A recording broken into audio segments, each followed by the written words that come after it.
Assalamualaikum warahmatullahi wabarakatuh.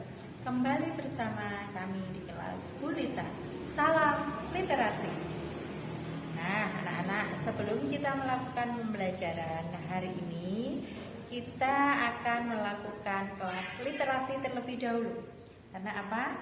Kita akan bisa menggenggam dunia dengan sering membaca, dengan rajin membaca, dan dengan senang membaca. Kembali lagi, salam literasi.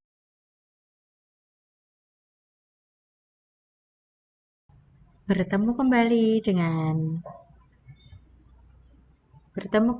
dengan Bulita dengan salam literasi. Kali ini kita akan belajar membaca Biji Semangka Ajaib yang dibuat atau hasil karya dari Putri Fuji Wijayanti dan Dewi Trikusuma. Buku ini diterbitkan oleh Pusat Perbukuan Badan Pengembangan Bahasa dan Perbukuan Kementerian Pendidikan dan Kebudayaan tahun 2019. Ayo kita baca. Mudakir dan Dirmawan adalah kakak beradik dari keluarga petani yang kaya raya. Almarhum ayah mereka memberi kebun jeruk yang sama besar. Beliau juga berpesan bahwa mereka harus saling mengasihi satu sama lain.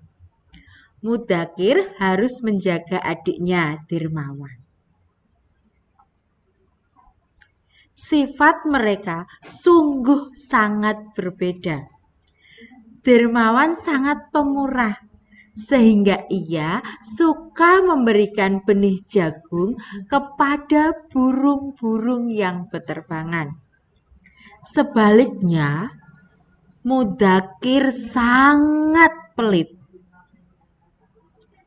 Katanya, setiap benih harus ditanam agar menghasilkan jagung sebanyak mungkin.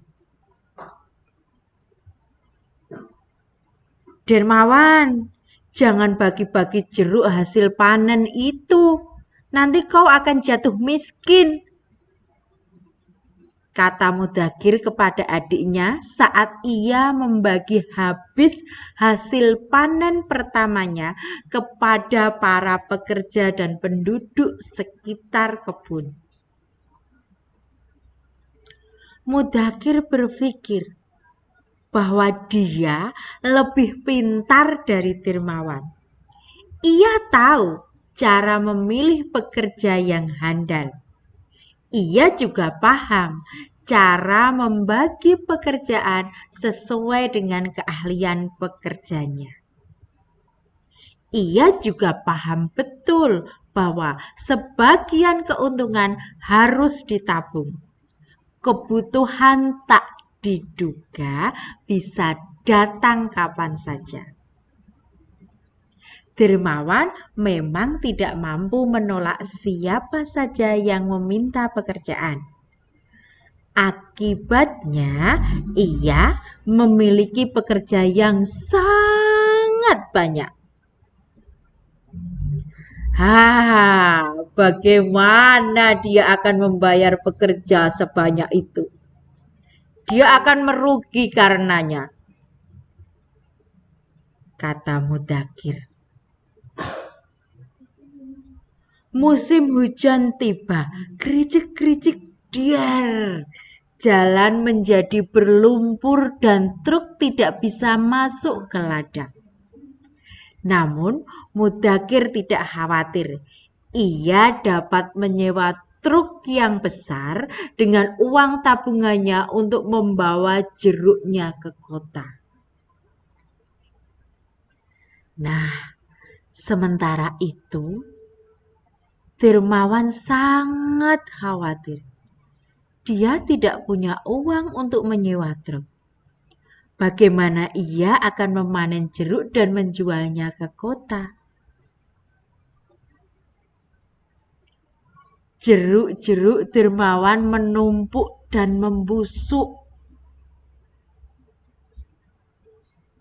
Dermawan pun harus memberhentikan para pekerjanya. Saya merugi. Saya tidak mampu membayar upah bulan ini. Tolong bagikan jeruk-jeruk ini saja kepada keluarga kalian, kata dermawan kepada para pekerjanya. Hari-hari dermawan kini dihabiskan bersama temannya, yaitu seekor burung pipit. Namun, suatu hari ketika dermawan tak melihat,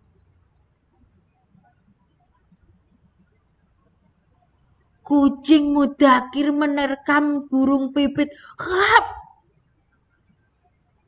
Sayap burungnya terluka. Sangat malang sekali.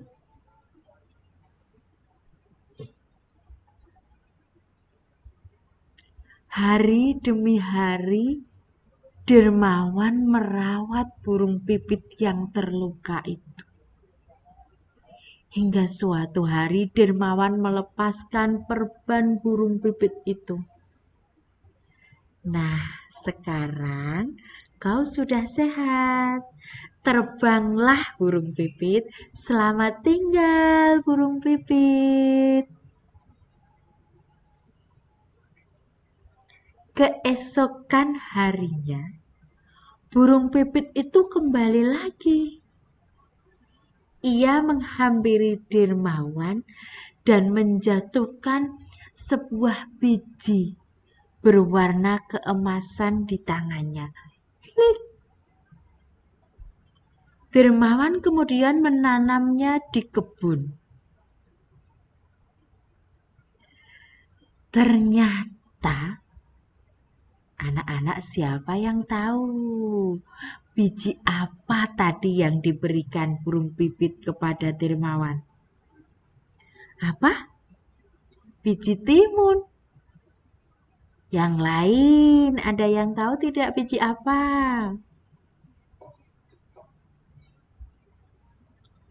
Iya, betul. Ternyata itu adalah biji semangka.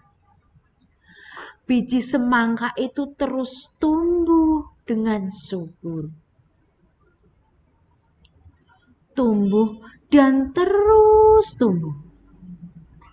Dermawan tak sabar ingin memotong-motong dan membagi semangka itu kepada tetangga dan kerabatnya.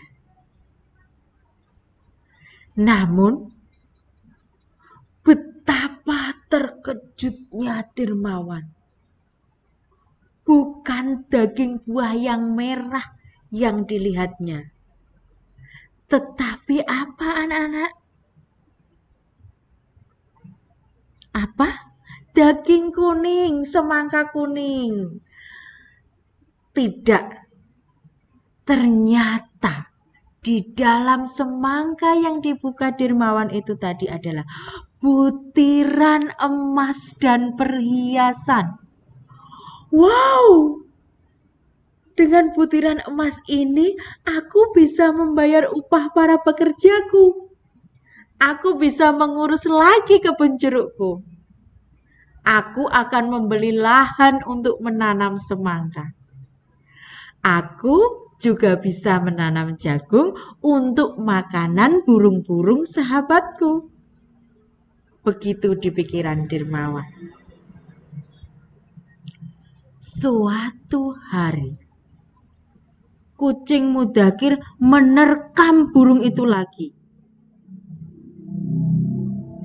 Mudakir melihat tepat ketika burung itu luka mencoba untuk terbang. Mudakir menangkap burung itu. Hap, katanya, akhirnya sekarang tiba giliranku untuk mendapatkan biji ajaib darimu, burung kecil. Awas kau. Hari demi hari Mudakir mengobati luka pada burung pipit. Saat sang burung pulih, ia pun meletakkan biji semangka di tangan Mudakir. Mudakir segera menanam biji semangka itu dengan riang. Ayo, ini nanti pasti menghasilkan emas, perhiasan yang banyak. Beberapa minggu berlalu. Semangka milik Mudakir siap untuk dipetik. Mudakir membelah buah semangka raksasa itu. Sungguh mengejutkan.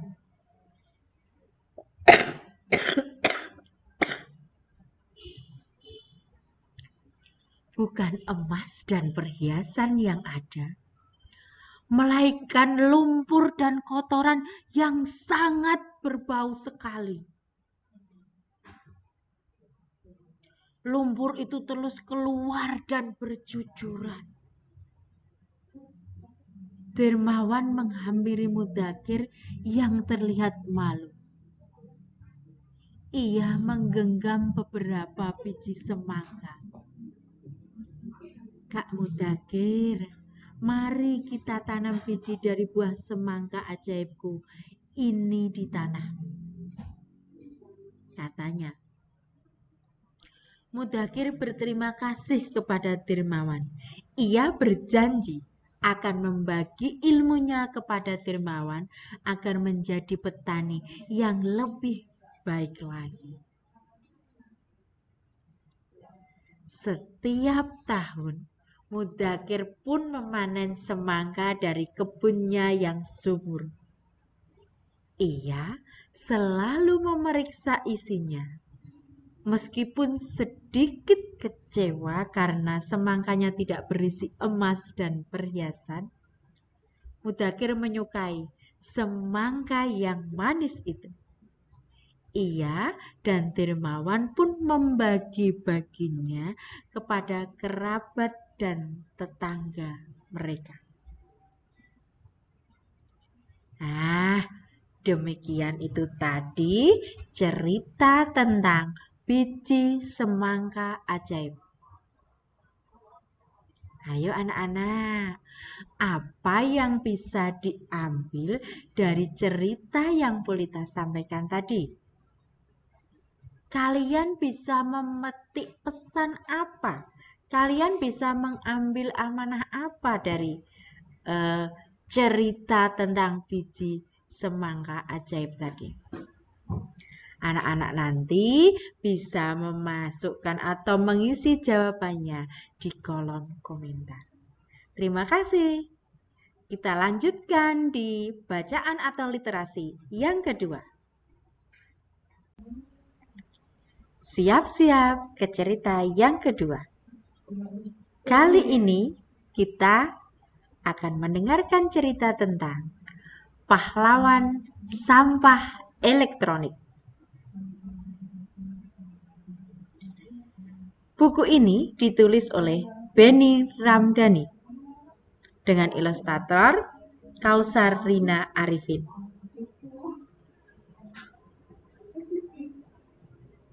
Lakukan sekarang.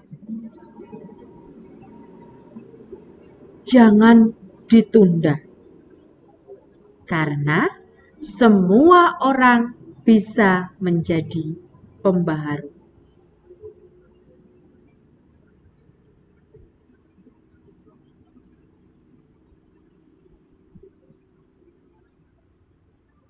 Pahlawan sampah elektronik.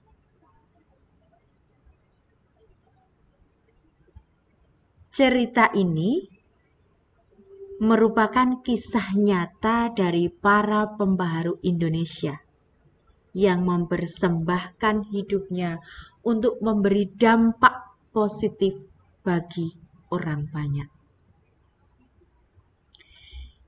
Changemakers, pembaharu, adalah siapa saja yang berani melihat masalah dan berani untuk bersama-sama orang lain menyelesaikan masalah tersebut. semua orang dapat menjadi pembaharu. Dari manapun asalnya, apapun keahliannya, dan berapapun usianya. Namun, setiap pembaharu juga harus memiliki empati akan kesusahan orang lain. Siap berkolaborasi, sanggup melakukan perubahan, dan mampu menggerakkan orang lain untuk bersama-sama memimpin masyarakat menjadi lebih adil dan sejahtera. Kemampuan melakukan pembaharuan dapat dibina sejak kecil di rumah dengan melakukan kebiasaan-kebiasaan kecil bersama anak-anak, termasuk membaca dan berdiskusi. Kemampuan menjadi pembaharu ini akan tumbuh dan berkembang sesuai minat anak. Kemampuan ini akan menjadi kekuatannya dalam menghadapi dunia yang berubah dengan sangat cepat. Ayo, mari kita dengarkan cerita tentang pahlawan sampah elektronik. Namaku RJ. Namaku RJ, namaku RJ. Jadi, aku beli lagi. Rusak lagi. Hingga akhirnya menumpuk menjadi sampah elektronik. Seperti kalian lihat pada gambar. Ada banyak sampah elektronik di sana.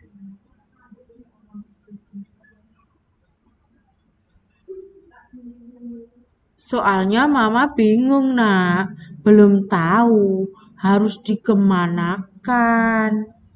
Jawab Mama bingung. Ternyata teman-temanku sama saja. Mereka juga punya banyak sampah elektronik yang tidak tahu harus dikemanakan. Ada itu gamebot, ada HP, ada banyak sekali.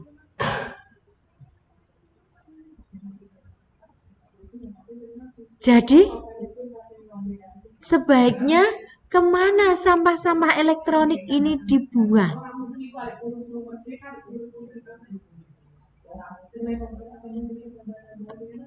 Aku menjadi masalah sampah elektronik. Menjadikan masalah sampah elektronik ini sebagai tugas penelitianku di sekolah. Dari penelitian itu, akhirnya aku tahu bahwa sampah elektronik itu beracun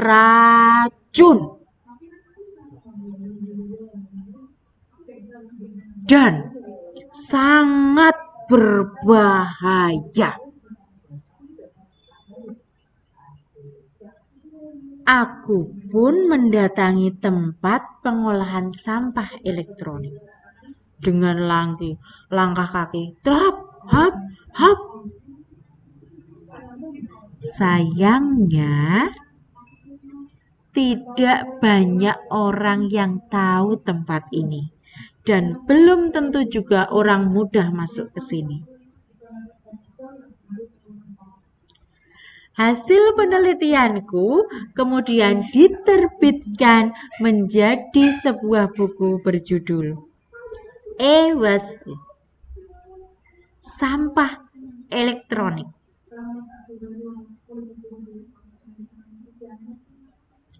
Seperti ada pada gambar.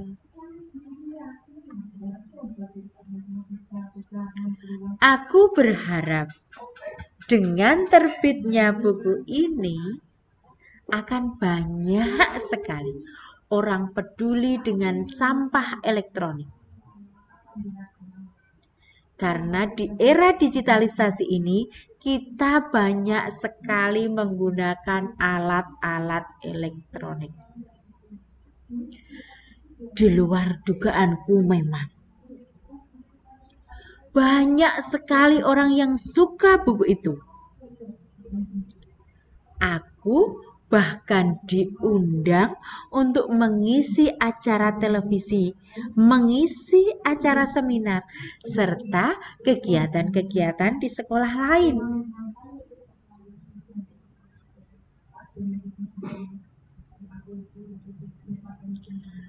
Mama dan aku kemudian membuat yayasan agar kegiatanku bisa mendapat banyak dukungan dari berbagai pihak. Yayasan kami ini kemudian lebih dikenal dengan nama komunitas EWAS TRC.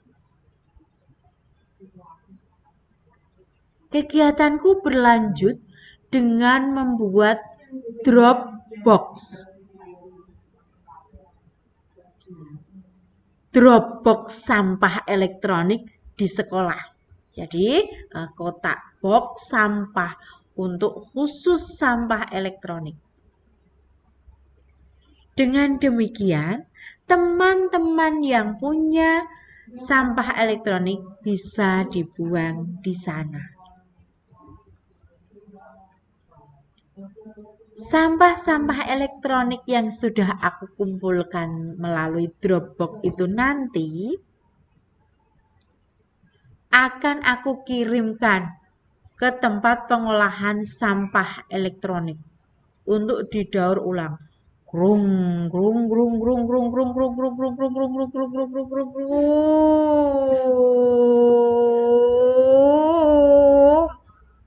Menuju tempat pengolahan sampah elektronik.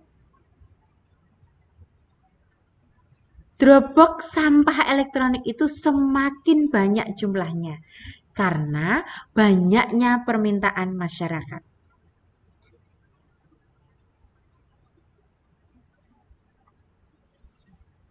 Seiring itu pula, banyak sekali orang yang mau bergabung jadi sukarelawan di komunitas EWAS TRC.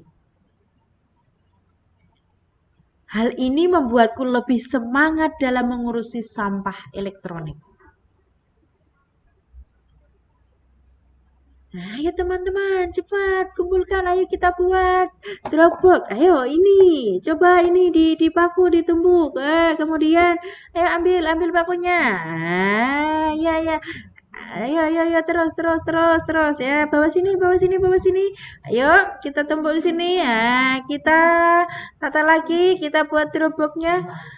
Sudah jadi satu. Ayo buat lagi. Ayo coba kita buat, ayo kita tumpuk lagi ya, ayo kemudian kita paku ya teman-teman, satu lagi jadi ya, lanjut lagi begitu sampai mendapatkan Dropbox banyak sekali. Aku dan teman-teman juga memutuskan membuat berbagai macam Dropbox sampah elektronik lain yang kemudian aku sebut sebagai Drop Zone.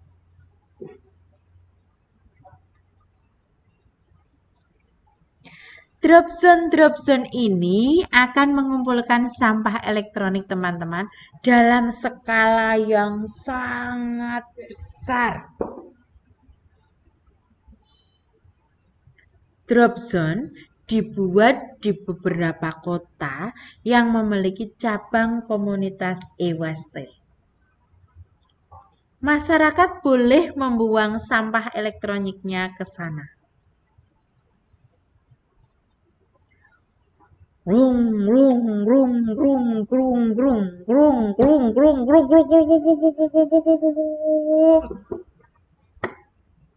Ini mobil-mobil yang bisa memuat sampah-sampah elektronik dari drop zone di masing-masing kota.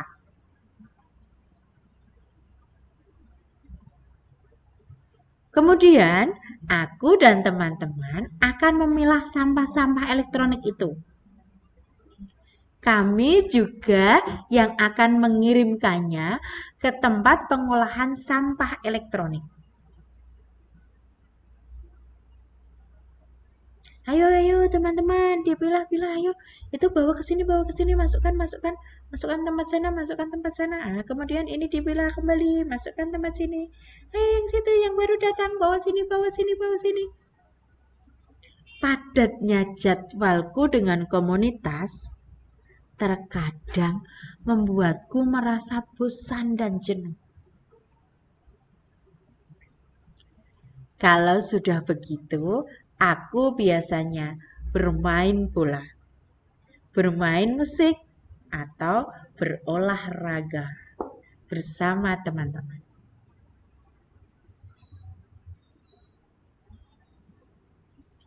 Hei Fandi, ayo kita main bola dulu. Ayo, dorong ke sini.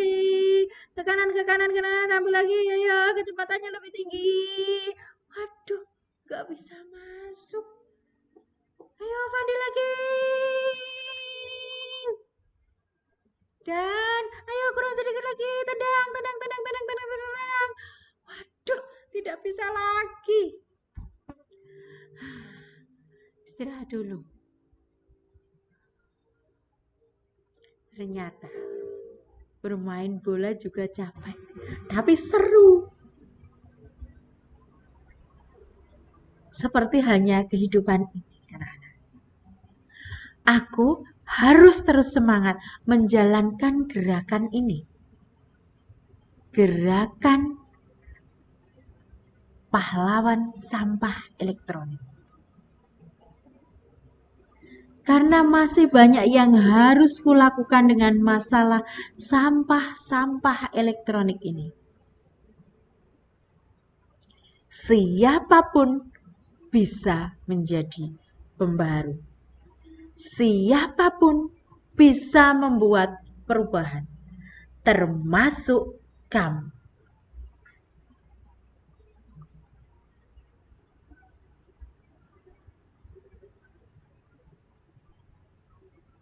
Nah, itu tadi. Ingat, siapapun bisa melakukan perubahan.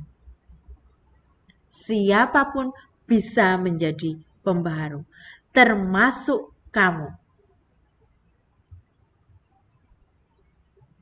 Tentang RJ. Siapa itu RJ? Mulai dari perjalanannya tahun 2014, 11 tahun yang lalu. RJ belajar tentang kelalaian perusahaan teknologi dan kurangnya pengawasan oleh pemerintah untuk limbah elektronik. Limbah beracun yang mencemari lingkungan di ranah global. Pada usia 11 tahun, RJ menulis buku tentang limbah elektronik untuk mendidik orang lain tentang masalah ini. Tidak berhenti sampai di situ. RJ mengangkat buku itu menjadi sebuah gerakan dan mendirikan komunitas e-waster pada tahun 2016. Berikut prestasi yang diraih RJ. 75 ikon prestasi Pancasila oleh Badan Pembinaan Ideologi Pancasila BPIPRI pada tahun 2020. Apresiasi masyarakat peduli lingkungan tingkat Provinsi DKI Jakarta oleh Kantor Gubernur Provinsi Daerah Khusus Ibu Kota Jakarta pada tahun 2014. Pada tahun 2019. Asoka Young Changemaker tahun 2019. Penghargaan generasi luar biasa Generasi Pemuda Inspirasi Indonesia oleh Opini pada tahun 2018. Duta Earth Hour Bandung oleh Earth Hour Global pada 2016 sampai 2018. Duta Aksi dan Suara Orang Muda SDGs Goal 12 oleh Save the Children Indonesia pada tahun 2017. youth speaker at COP 22 United Nations Climate Change Conference oleh United Nations pada tahun 2016. Pertanyaan yang bisa kita diskusikan barangkali, selain ponsel bekas, apalagi sampah elektronik yang dapat kamu temukan di sekitar rumahmu? Bisa jawabannya ditulis di kolom komentar atau ditulis di bukunya masing-masing ya anak-anak ini. Perjalanan RJ diawali dari sebuah pertanyaan. Apa yang terjadi pada ponsel dan peralatan video game yang sudah tidak terpakai? Apakah kamu memiliki pertanyaan yang belum bisa kamu jawab sampai sekarang? Pertanyaan apakah itu? Apa yang RJ lakukan untuk menemukan jawaban dari pertanyaan itu? Bagaimana pertanyaan tersebut bisa mengubah dirinya? RJ menemukan sekelompok teman yang selalu menyemangati dan memberinya motivasi untuk terus berjuang. Siapa di antara teman-temanmu yang akan melakukan hal yang sama kepadamu? Kalau kamu suka cerita RJ, mari bagikan ceritanya kepada satu orang lagi. Kira-kira setuju? Kita nanti bagi link YouTube dari cerita Bulita ini. Terima kasih. Ini adalah cerita yang kedua dari Bulita. Salam literasi.